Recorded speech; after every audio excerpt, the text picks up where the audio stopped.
Hey food lovers, welcome back to my channel. Today we're making bucatini and clams. It's basically like shrimp scampi, but it's with clams. So I used to live on the West Coast and I used to have all kinds of access to really good clams. So I used to make this quite a bit. I have had a little bit of a hard time finding clams in Colorado, but you could get pre-cooked clams delivered to you or frozen, or also canned clams as well. So make sure that you have everything in front of you. Like I said, it's just like a basic kind of a shrimp scampi type of thing. So your garlic, your lemon, your parsley are your top notes for this dish.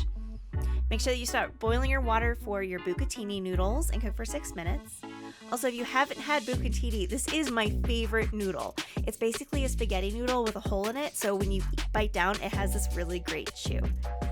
Then you want to melt some salted butter, add garlic and some chili flakes, and you want to add your pre-cooked clams and cook for 2 minutes. It doesn't take that long because they're already pre-cooked. You will have to look up how to steam your own clams if you do have fresh clams, you lucky duck. And then you want to add lemon juice and the lemon zest, splash of the pasta water, which is going to thicken up that sauce, and you want to reduce this down. All of this is on like a medium-high heat too. Maybe a little bit more of medium. Just keep pushing that around. Check it on your noodles. Sometimes if you have a tall or a really wide pot to be cooking those noodles down, I am using kind of a small pot there to make sure that they fold down and are fully cooked. You can add a little bit more butter too if you need it, if your sauce seems a little too thin.